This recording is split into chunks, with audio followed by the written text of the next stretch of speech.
Ever feel super motivated, ready to conquer the world, and then nothing? You're not alone. It's the great paradox of motivation. We think it's the fuel we need to change our lives, but it's more like a check engine light, a signal, not the engine itself. The real reason we get stuck isn't a lack of motivation. It's because our motivation is fighting a hidden war against much stronger forces. Think about it. You might feel totally fired up to start a new fitness routine, but the next day you find every excuse to skip it. Why? It's not because you're lazy. It could be that deep down, your subconscious identity says, I'm not a fit person. Or maybe succeeding at fitness feels like it threatens something else you value, like your social life with friends who don't work out. This is a competing commitment. Your brain is secretly trying to protect your sense of belonging or your current comfort zone. So, chasing more motivation is like trying to inflate a tire with a huge hole in it. It's a temporary fix that will never last. The real solution is to stop focusing on the feeling of motivation and start working on the hidden system underneath. First, let's talk about identity. Instead of just trying to change your habits, you need to shift your identity. Your subconscious mind runs on I am statements. If your statement is, I am someone who struggles with junk food, no amount of motivation will overcome that. The trick is to start running small identity experiments. Instead of saying, I will eat a salad for lunch, reframe it as an experiment. Today, I am experimenting with being a person who fuels their body with healthy food. This small shift in language starts to rewire your self-perception without the pressure of a permanent change. Make tiny public commitments. Tell a friend you're trying one healthy meal. This isn't about willpower. It's about collecting evidence that proves your new identity is possible. Next, you have to surface your competing commitments. This is huge.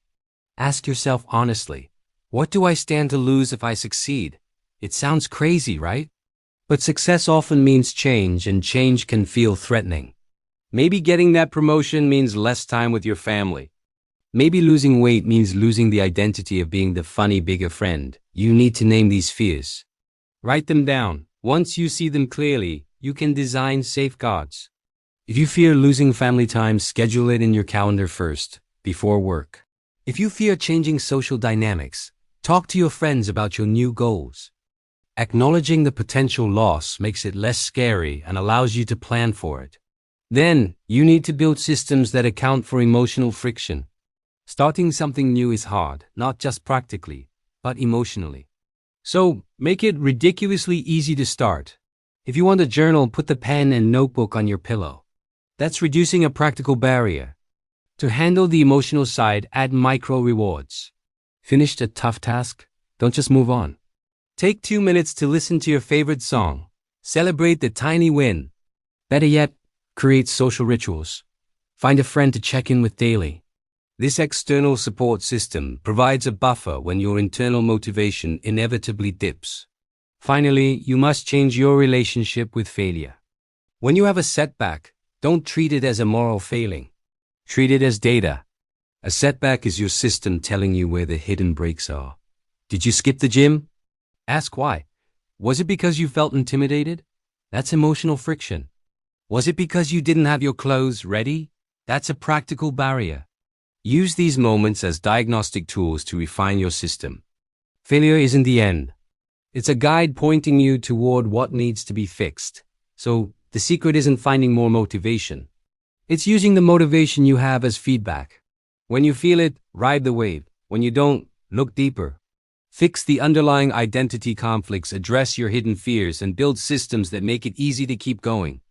When you do that, motivation stops being a fleeting burst of energy followed by guilt. It becomes what you've always wanted it to be: consistent, steady progress. Thanks for watching. If this helped you see motivation in a new light, hit that subscribe button for more tips on building a life that truly works for you. See you in the next one.